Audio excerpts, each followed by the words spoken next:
Once upon a time, a very young mouse took his first journey away from home one day. He went all by himself, and everything he saw was new to him.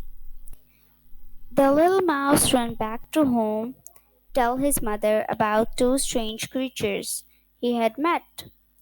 "Mother," he said, "I met a dangerous animal that walked very quickly. It grabbed at the ground with its sharp toes and hit its sides with its arms.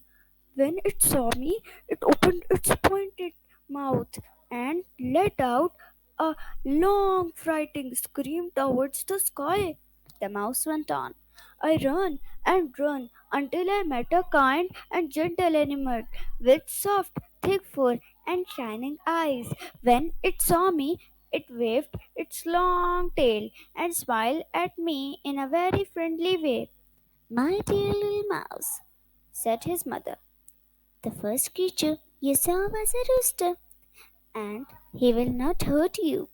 But the furry one was a cat, and he will always try to eat you. Never go near him." Moral: do not judge people only by the way they look.